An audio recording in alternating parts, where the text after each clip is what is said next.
Hey, good evening, everyone. I'm glad you're all here. It's good to see you. It's really good to be seen by you. I am Bill Sylvie. I am the Dungeon Delver coming to you live, loud and clear here on a Monday evening. And I hope all is well with everyone. Bob Schultz, good to see you. Cyrus Wright, Gonzalo Lira's Bar Tab, Cyrus, I already said you, Damien X247, and a whole lot of other folks, some watching over on Twitter and some watching right here on YouTube. Let me ask you a favor, guys. If you haven't already subscribed to the channel here and you like what I think is pretty good tabletop RPG content on YouTube with a distinct focus here on classical TTRPGs. Pardon me for a second. I feel a sneeze coming on, so if I chew, I will mute myself if I feel it coming in. It's a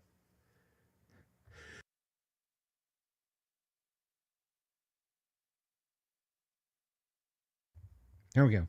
Anyway, about that focus, yes, classic tabletop RPG talk, interviews, live plays, just whatever, however you want to do it. Um, we've got it, and it's 5 nights a week, and it's just for you guys. So click the subscribe button, click the bell icon for notifications, and you will find out about all the stuff we're doing insofar as YouTube sees fit to tell you what we are doing, which they do sometimes and they do not sometimes. But unfortunately, that's not something I have a super huge amount of control over. Um, it's a chilly evening here in Florida. Hence the sweatshirt. It got cold. Cold for us. I know there's a lot of people digging out from digging out from snow and ice and so on wherever you are. I wish you the best. I wish you the absolute best. I don't know why you think that, Zachary Melvin, but I didn't. I can guarantee you. Anyway, what's chilly to a Floridian? Um, Low 50s, 40s, and everything below that. Um, that is cold. That is really cold. Although I will tell you that in 2023, when we got to Lake Geneva, the days were in the upper 40s. We knew it would be cold at night. We did see, like, impermanently shaded spots. You could see there was still snow on the ground. But again, days in the 50s, days in the upper 40s and low 50s, we thought we could hang. And then by the weekend, there was a foot of snow on the ground. That was pretty cold. That was pretty chilly. Hey, Josh Butler, good to see you. Um, but anyway, so yeah, hence the sweatshirt again. Like this time last week, I was broiling out here. I had a little cooling fan set up. Actually, it's right here. A little cooling fan blowing on me, hoping that that wasn't driving you guys crazy. And yeah, so what are you gonna do? Kevin, hey, how are you? Zach, I'll get to that in a minute. I promise I'll get to that in a minute. Um, it's in the 50s here. Take this. Thank you, Gonzalo. I'll buy some heating oil with it, or perhaps an extra blanket at the thrift store. Um, so anyway, let's talk about things that have been going on, and I want to, I just want to update you guys and directly address you. Um, Saturday morning, Friday evening was really a kind of a normal. It's the last normal day with my dog Zeus, who is he's a black lab, and I love him to pieces. Anyway, uh, Saturday morning I got up and he hadn't come out of his little crate. Now um, we don't shut him in there. It's literally just a soft sided padded affair with a little dog bed inside, and he goes in and he lays down in that. And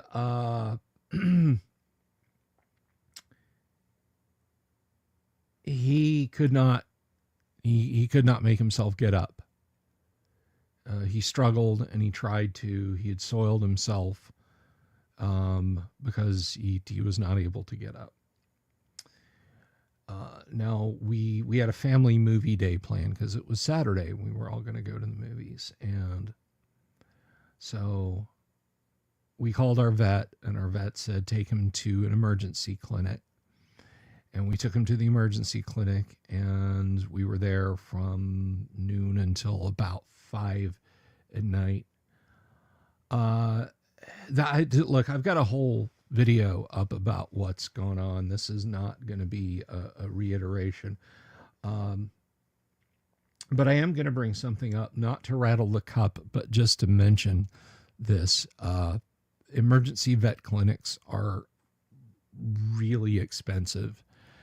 And generally speaking, pet insurance is not something that the average person carries, right? I mean, I don't care what's going on in Washington. We're doing real good if we can carry insurance for ourselves, right? So,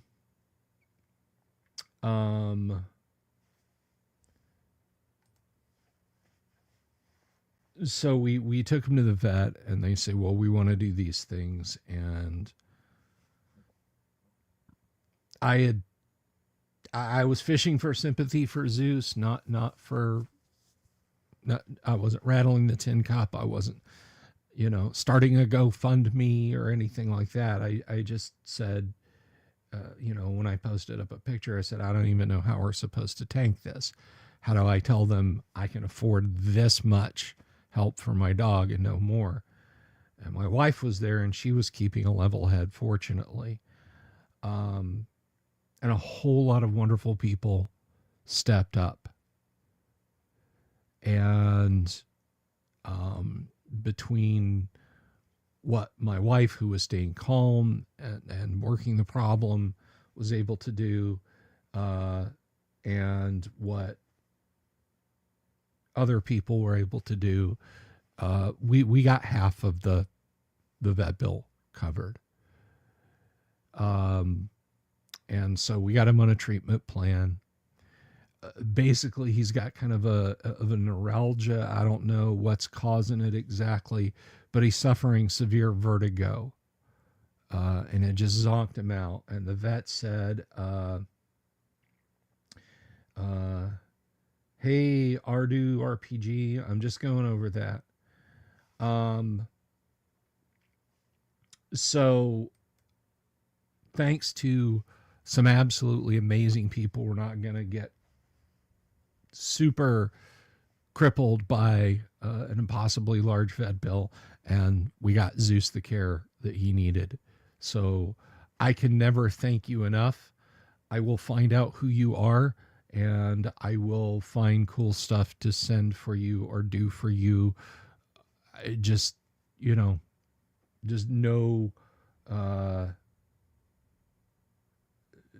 that you did something absolutely wonderful. So God bless you all. Really, thank you all. As for Zeus, he's getting there. He's getting there. He didn't want to eat any food at all Saturday morning before we took him to the vet. Saturday at the vet, he ate a whole big cookie, dog treat cookie. When I say cookie, smeared with peanut butter and covered with crushed nuts. And then yesterday, or Saturday, was it Saturday evening? I don't think Saturday evening he did, but I'll have to check.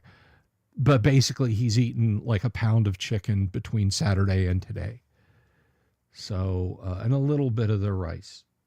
He's drunk less than I would like. But they said we could take the chicken water, basically the water that we boil the chicken breasts in, and mix it in with the drinking water, and hopefully he'll drink that. Chris, he's a black lab. He is an American style Labrador, black furred. Um, so there we are. That's where we're at. He has stood up on his own, which is really really cool. He stood up and kind of staggered around a little bit, but he's obviously still dizzy and having issues going on. So now we're just kind of, you know, just taking it one day at a time. The vet said that he will, that when he has seen this before, it literally just kind of clears up over time. The one exception he ever saw, it was a brain tumor. But he said that's the only time, just the one time he's only ever seen it be brain cancer. So,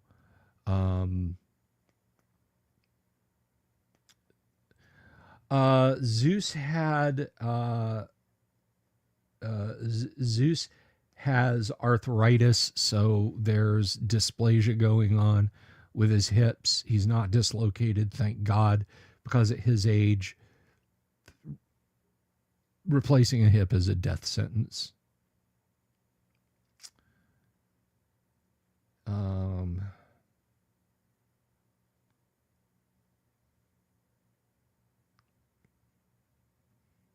I understand, Daniel. I understand. I understand completely.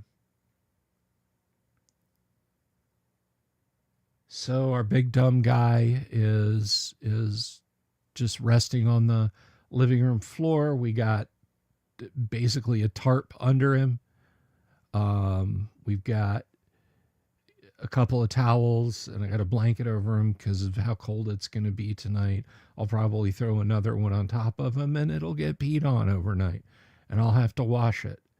I'm going nose blind to the scent of dog urine. That's not a good thing. Thank you, Ardu. I appreciate it. Have a lovely evening. Thank you for stopping by. So we're just keeping on, you know.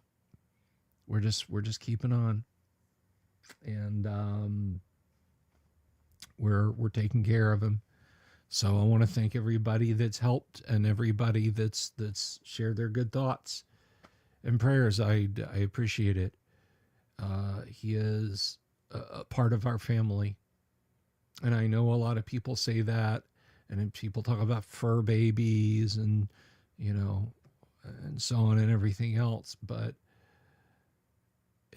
you know, the ew, you're a weirdo stuff kind of goes out the window when you're the one who has to take your animal to a vet and you don't know if it's going to be the last day you get to spend with them.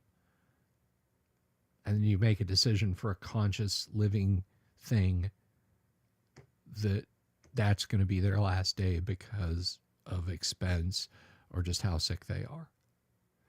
So,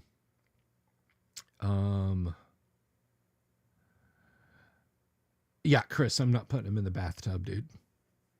It would be way too cold, way too cold. I don't want to invite like other illnesses. And plus it's all slick and slippery, you know. I mean, you know, if he was a small dog and I could put like rugs and stuff down in there, yeah, that would actually be a really good idea. Hey, Bob Schultz, thank you. Thank you so much for the super. I really appreciate that. Hey, I'm glad your dog's doing good, Bob. I really appreciate that. I may, guys, this literally just kind of popped in my head as an idea. I may do another run of beholders and owl bears 3D prints. So, you know, I don't remember what I was charging last time for them, but I'll just do the same price again and see if I can get some beholders and owl bears printed. If that is that something you guys would be interested in, I'll ask. 3D printed resin. They're not my STLs, but they're really gorgeous. If you don't know what I'm talking about, I found STLs online of the classic TSR Monster Manual 1 and OD&D. Well, Monster Manual 1 for the Beholder. I mean, it looks exactly like Tom Wham's illustration, but it's 3D. And then owl bears. That there's an OD&D owl bear, a Chinasaur owl bear, and a Monster Manual 1 owl bear. So I will see about doing sets and offers of those rather than just begging people for money. And the people who sent me money, I would absolutely send them some. So that's a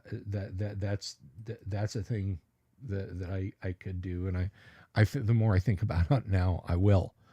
And I'll like I did it last time, I'll keep it open for a while, and then when I have all of the orders, I'll shut it down, and then I'll print them. All right, Daniel Rowan, I think they were $20. They were $20 or $25. Let me show you guys what I'm talking about. I gotta go to the shelf of shame.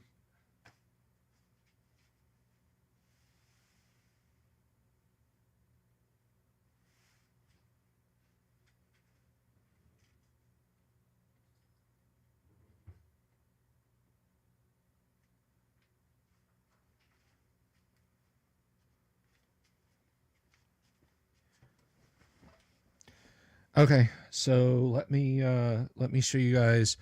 I don't even think jump zooming will help, because this sucker is like the size of a golf ball. But that is a Tom Wham style beholder in 3D. You paint them up yourself. And you know what? I'm just going to throw the vault doors open.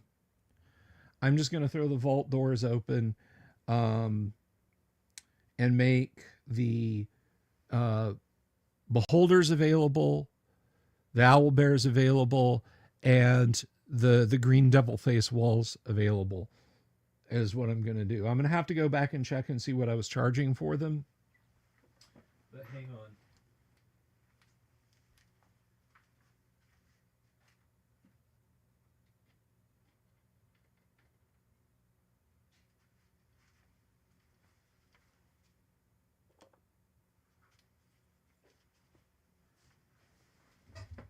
So this is the devil face from Tomb of Horrors, and these come painted. I do the verdigris style of green paint, and of course they've got the black opening in the mouth, and it's a dungeon tile. You can stick it in your dungeon and scare the hell out of your players, or yes, I did print that, Gonzalo. I did. You can just be like, oh, look, you see this in the dungeon. Or if you just want something cool to sit on your desk, maybe you don't use tiles or whatever. So I'm going to offer these, the owl bears and the beholders. I'm going to do a run of those. So get ready. Get ready. So anyhow, Well, it's a portal to a sphere of annihilation. I'll tell you what, that's what it is. I don't have an STL for a Gorbel. I'm sorry, Robert. I may do a. You know what else I'm gonna offer? I will do a kit bashed.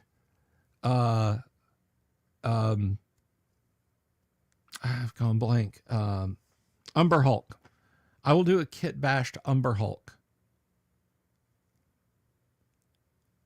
Basically, I got a little blobby humanoid, and I'm going to give him big bug mandibles, like a proper looking AD&D style beholder, not the like they make them now and they just look like big cockroaches. Michael, basically, you PayPal me and I ship it to you. That's how I do the sales. So I'll bash up a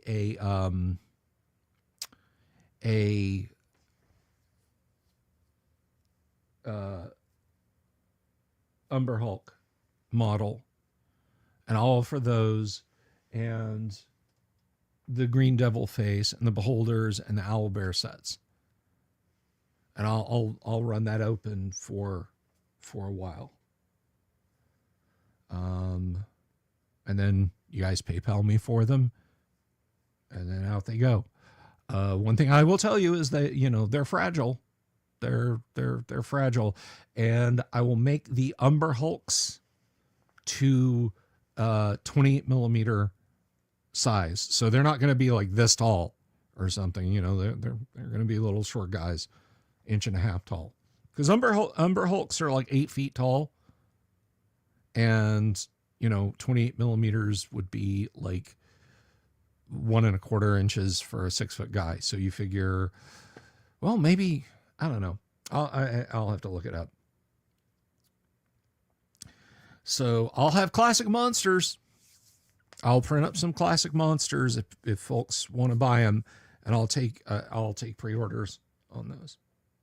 Fragile. All right, so let's talk about the Guac now, the Great Underground Online Gaming Convention, because I have good news. I have really cool news. Our panels are filling up like crazy. We have got Richard Witters. I'm going to ask somebody tonight. So our artist alley is filling up. So we have Richard Witters. We have got Sky Hernstrom, author, artist, just a well-traveled guy, gamer, really fun dude. He's been on the show a couple of times.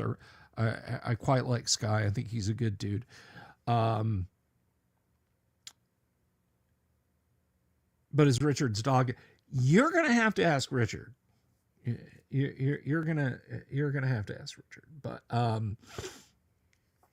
so I lost track. So Richard, Sky, Matt Finch, I've got coming in. Alyssa Hazel will be doing a panel. We may end up having to break like the panel days in half. I'm getting so many people for panels. Danny H, good to see you. And Winston is a fine dog name. Still need to sign up, just haven't been able to ask how to do it. It's easy. It's really super easy, and I hope things are settling down for you, Wheeling Dragon. So yeah, I there's at least 5, potentially as many as 7 people doing panels at the con, and I'm pretty excited about that. So I hope you guys will continue to sign up. We have merch. We absolutely, positively, unquestionably have merchandise. It's all up. I need to talk to Dungeon Minister. He has been wiped out. So Dungeon Minister is doing the merch this year again. Of course, we love Dungeon Minister. Our merch designs -1. I don't have the new merch design over here, but I want to share the merch designs with you. Share this. So let me ask you guys something before I add this. Have I been like just buttery smooth tonight as far as the connection? Like I do this and I don't see any jerkiness. It's going in real time. I don't know what has been going on. If it's this PC, if it's something with StreamYard, I don't know. I honestly don't know. Oh, Wheeling, that's right. Yeah. Doomsword Deathmaster is con staff. So you can go to him in the Discord. And in fact, let me get that Discord link for you. I'll come back to the sharing in just a second because sharing is caring. Let me share the Guac link with you guys. And this will work in a browser. This will work. Just you can paste this in Discord.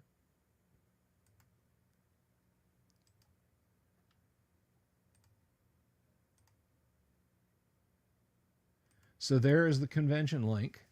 If you guys want to just go check out the con right now. I mean, there's nothing going on right there. Okay, it's just a Discord, but you can come in and you can sign up for games and stuff like that. Yeah, a lot of people were just like, okay, and just mute this now, you know. But anyway, so yeah, let me. Of course, we have our deadly computer mimic for the Guac.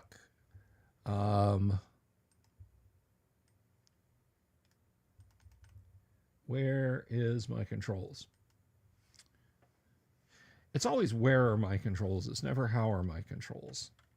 Sometimes Windows image displayer. There it is. Okay. Did that not? Oh, I'm not looking at the right thing. Okay. Yeah, there you go.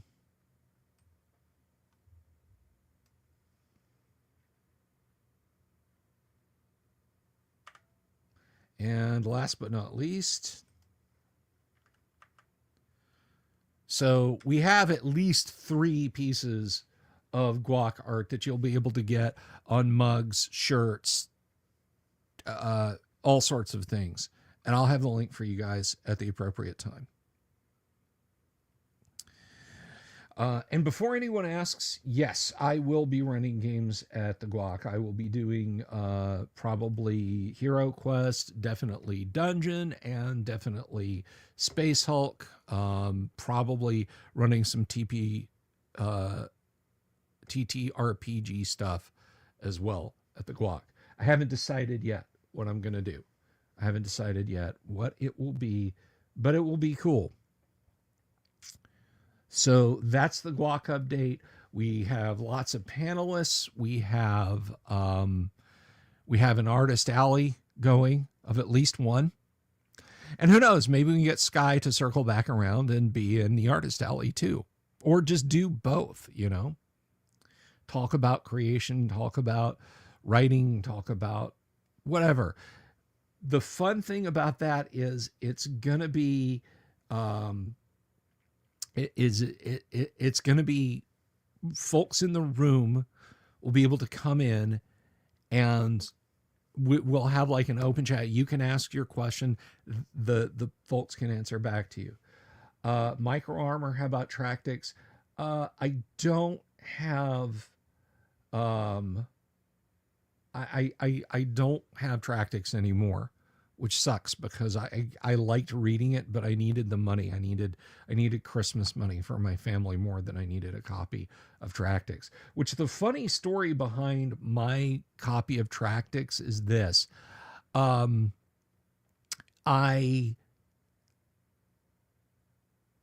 heard so Gary said that his copy of Tractix had gotten lost over the years. And so I went out and I spent not much, probably 75, 80 bucks on a copy of Tractix for Gary. And I was going to give it to him at, uh, at, Lake Geneva Gaming Convention. And so I was so happy, and I waited a couple weeks, and then I said, no, I can't wait. I really want Gary to get this. So I called Gary up and I said, hey man, I got you a copy of Tractix. You know, I reached out to him and he's like, oh, that's wonderful. Paul Stormberg found me a copy.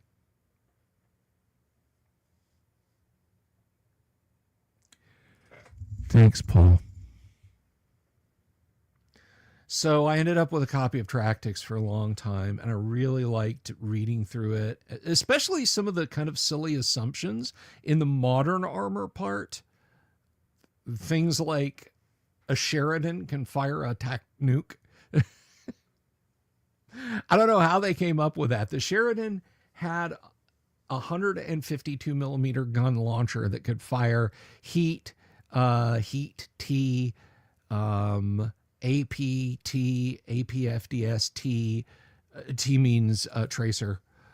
A really nasty beehive round, just like a giant shotgun shell blasting out of the front of a tank.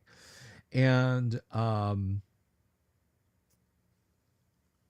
the U.S. artillery piece at the time, the 155 millimeter, had a tac nuke shell for it. So I guess Dave McGarry or whoever worked on Tractix was just like, 152, 155, whatever, it can shoot a nuke.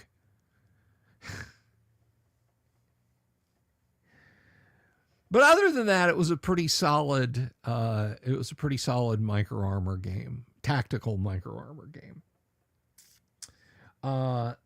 It is a World War II, Korean, Vietnam, and very early 1970s Cold War gone hot era rules. It came with a massive folder of pull-out data cards for fire systems, all the way from like the 37 millimeter door knocker that was really the standard anti-tank gun during the Second World War for a lot of nations, all the way up to then new 105 millimeter tank guns, and all sorts of things.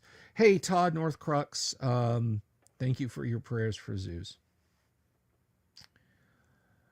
You heard about a book series called Casca the Eternal? No, I have not. I have not. Cyrus, Tractix came out at a time when the A-10 was in development, but it hadn't come out yet. So like the most advanced thing are tow missiles off of Cobra helicopters. I just want to scroll up because I've been babbling.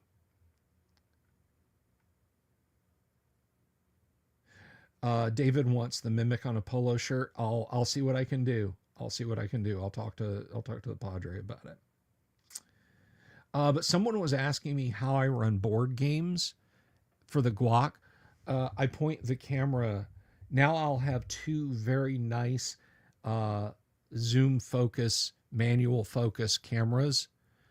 I'll have a whole kit set up for that, and it'll be digital cameras pointing at the tabletop when I'm running Dungeon and or HeroQuest and Space Hulk. So it'll basically be digital. So I'm looking forward to it. But anyway, so there's an announcement for you. There's an announcement. I'm doing a product run of Beholder's Sphere of Annihilation walls and Owl Bear sets. And I'll set, I don't know, I'll set like a limited number of each set. I may not announce this like straight away because I've got to like tune up the printers and make sure everything's okay with the resin. Because it's colder now, 3D printing kind of sucks because the resin has to be a certain warmth. I don't really have a good Githyanki. I mean, I could go out and find a free Githyanki miniature STL and print it, but if you mean one that looks exactly like the one in the Fiend Folio, I can't because I don't have an STL.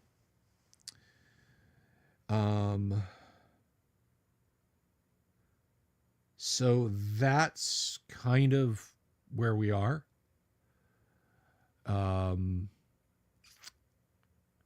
I'll do some miniatures for you guys. Drama Goblins, hey, how are you? Good to see you. Oh, so this came up. One of the funniest things ever put on TV, and I want to talk a little bit about this because Clownfish TV kind of beat me to the punch like they usually do. I was not aware of this. You know, I'm actually gonna drop a video on it tomorrow, but I'm gonna talk about it right now. Oh, I'm so sorry, Drama Goblins, from the bottom of my heart. I'm sorry. I'm really sorry, dude. But so the back in the mid early 2000s, I'm talking like 2009 to maybe 2015, there was a TV show called Community, and it was pretty funny. I liked it a lot. It was put together by Dan Harmon, who did he did Rick and Morty. He's friends with Justin Roiland, who did Gravity Falls, which is an excellent show with a lot of cool D&D touches in it.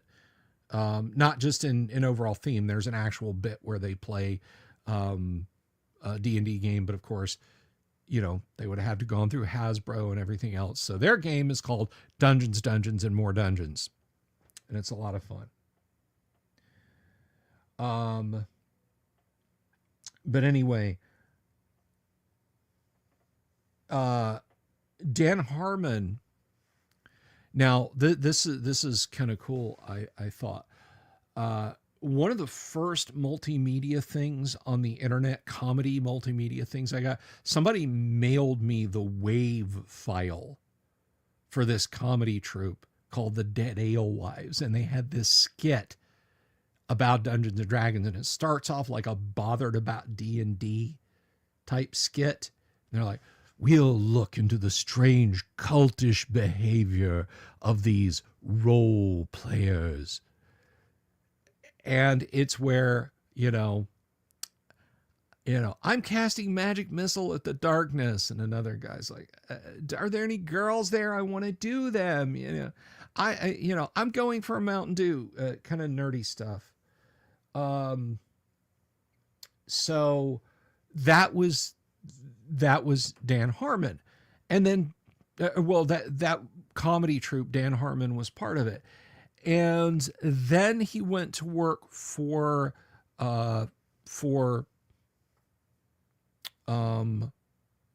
many different things, but he got his gig as showrunner for the show Community, which is about a bunch of late Gen Xers, one boomer played by Chevy Chase, and some mid-millennials who all wind up at a community college because they're washouts and burnouts. And so they wind up trying to cheer up a classmate of theirs who wants to play Dungeons and Dragons. And so they get pulled into this Dungeons and Dragons game. And it's what the whole episode about. And the episode is titled Advanced Dungeons and Dragons. And what's really cool about it is Dan Harmon fought to get that episode made because the NBC execs were like, nobody's going to think this is funny make this a B plot and do something else in the foreground. Like Troy and Abed are playing D&D, and he was like, no, it has to be like this. And fine, they were like, fine, we'll do it like that. And then, of course, they brought in people to season the jokes. And he's like, no, you guys didn't play D&D. I did. This is the way this works. We're not changing a thing in the script. And so he fought for that episode to be made that way. And it is riotously funny. If you're a D&D player, I mean, it is one of the funniest damn things ever put together, because so much of it is like, that's my table, that goes on at my table. And here's the thing. The whole show has been uploaded for streaming it's been on Amazon, Netflix, Hulu. Most certainly it's been on, I think, like Tubi, I think, Tubi TV. There's one episode though that NBC Universal refused to allow to air, Advanced Dungeons and Dragons. It has nothing to do with the fact that it's Dungeons and Dragons. It has everything to do with the fact that in the opening part, when they're sitting playing D&D, one of the group members, one of the cast members of the show, Chang, he's played by, and I've gone blank. If somebody can tell me who played him, he's an Asian actor, amazing chops. He was in The Bachelor. If you guys remember The Bachelor, if you watch Bob's Burgers, he voices the dentist on Bob's Burgers.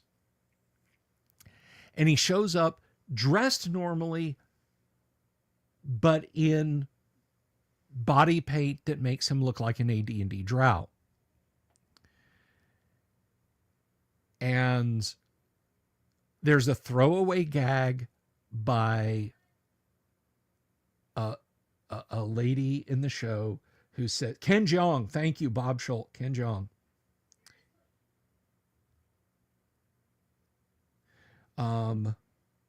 Hang on one second, guys. I'll be right back. Hold on.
Hey guys.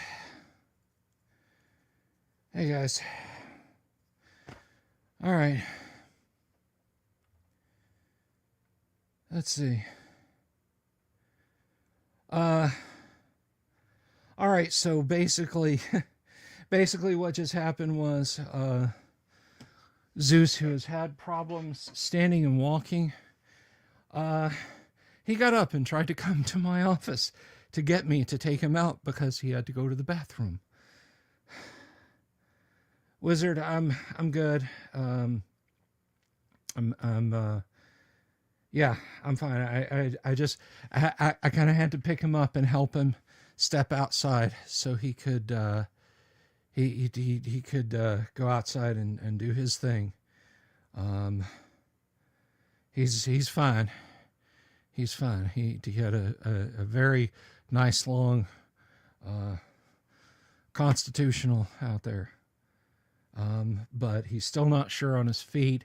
So my wife, who cannot pick up an 83-pound Labrador, and that's not a complaint. That is what it is. I had to go and pick him up and take him out, and I want to make it clear, he didn't run. I think forward momentum made him kind of start staggering into the middle of our neighbor's yard, and our neighbors probably think we're completely bonkers now because, you know, we're standing out in her front yard while Zeus took a leak there, going, yay, hooray. So, and he got to see his girlfriend, who is a little kitty cat that lives on their front porch and our front porch. Anyway, so maybe I'll edit this one and kind of slice all that stuff out. So he, Chang, the character played by Ken Jeong, shows up to the AD&D game wearing regular clothes and drow makeup, including a silver wig and pointed ears.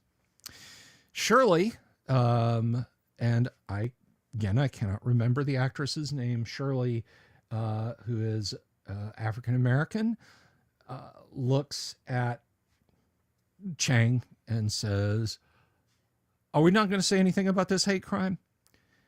And he's like, I'm a drow elf, and that's literally it. That's literally it. That episode got pulled off of streaming because of that. Because the assumption was that he was in blackface, and he's not. Drow elves aren't of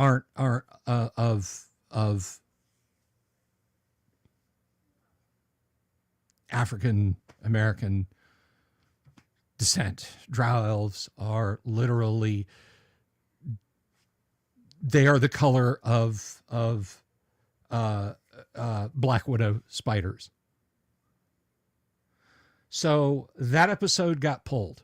You couldn't see it anywhere. I have it on DVD somewhere because I really wanted that episode, and I was actually thinking of doing a Delver Reacts. Now that it's available again,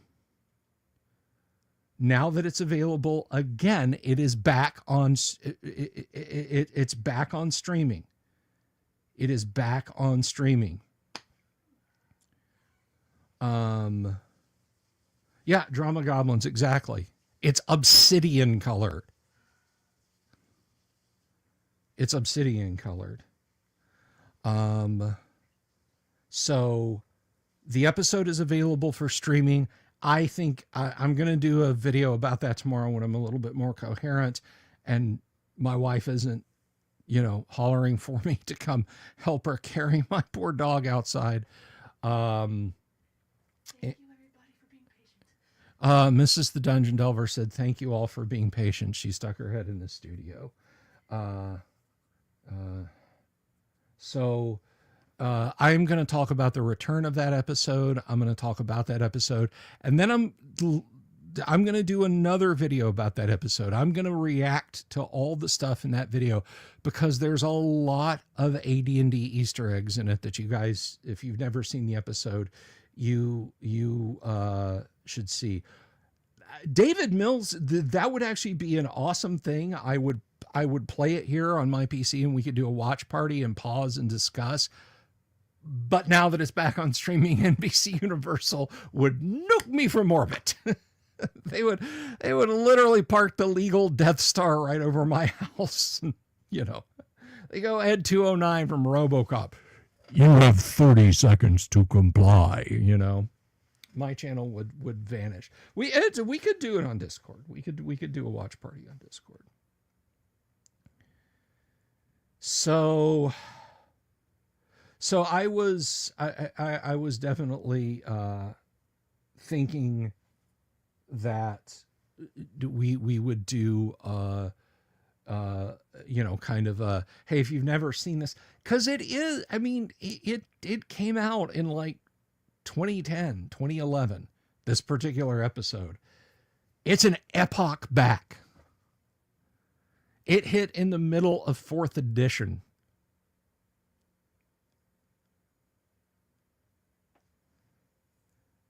So it's really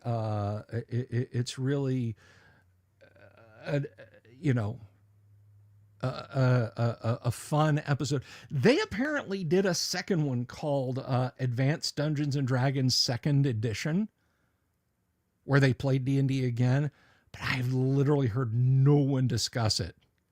Like nobody says, "Oh yeah, what'd you think of the other one?" It just doesn't come up.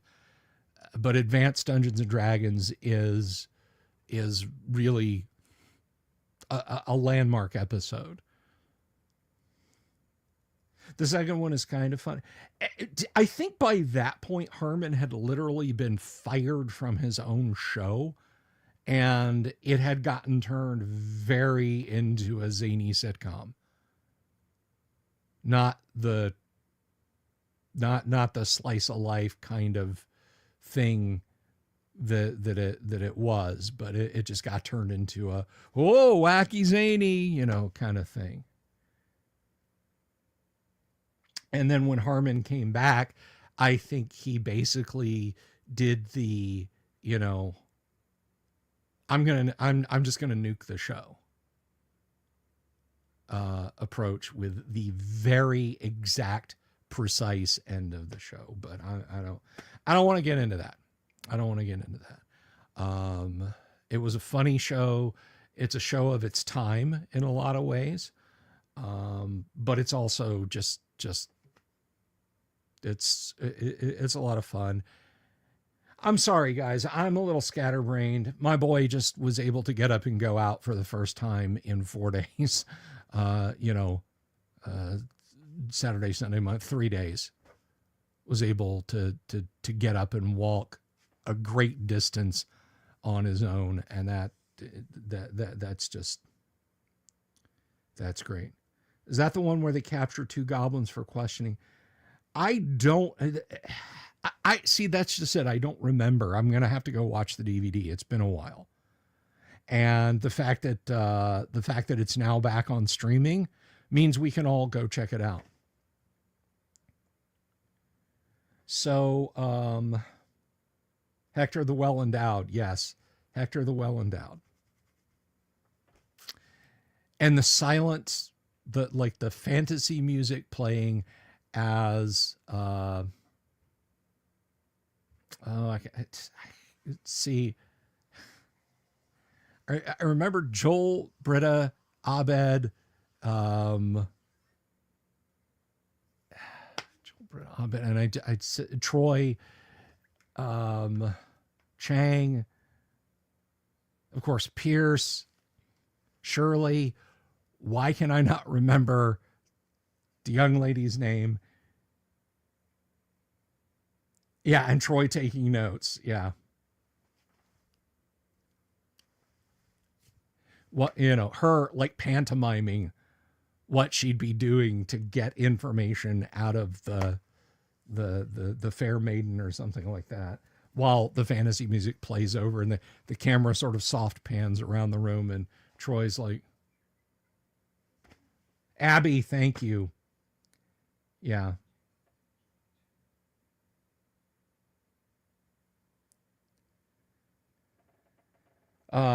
So yeah, I'm going to do a video about that. The rest of this week, tomorrow night, first edition Advanced Dungeons and Dragons. I don't know that there won't be interruptions. Wednesday night, I'm not sure if Kyle's going to be back. Thursday night, we have guests.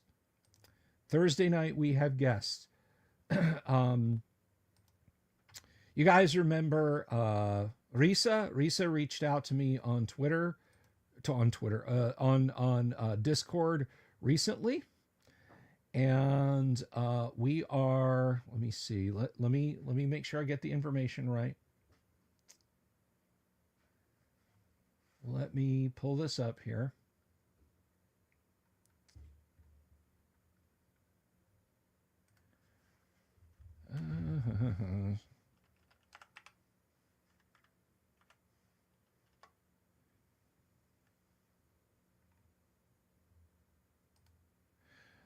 So Risa has some guests. They have a really cool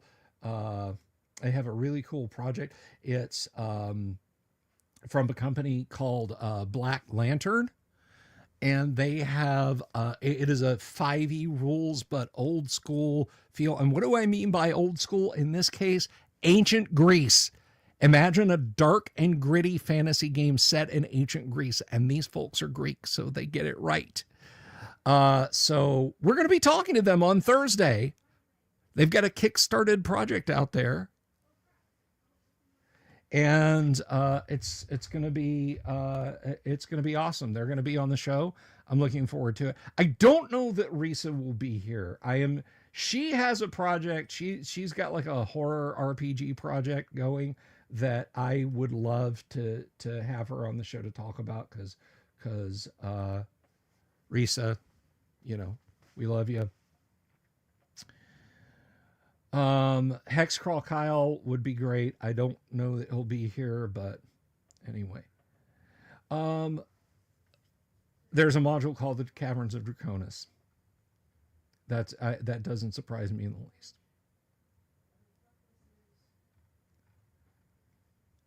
All right, so I'm going to wrap up here, guys, and see if Mrs. the Dungeon Delver needs any more assistance. Thank you. Big thanks to Gonzalo Lira's Bar Tab and Bob Schultz for the supers. I really appreciate it. It really helps, especially right now. And let me tell you something. If you guys are out there wandering around and you get attacked by an owl bear, let me just tell you, that's right. Cry. Let it out. Baste your chubby cheeks in tears of gravy. Have you seen my owl bear?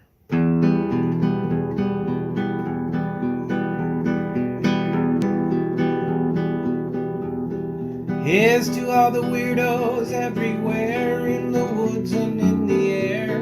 Have you seen my owl bear? Should I shave off all my hair? Bobs are all around, some live in tunnels underground. Some are fat, some are rich, some are sleeping in a ditch.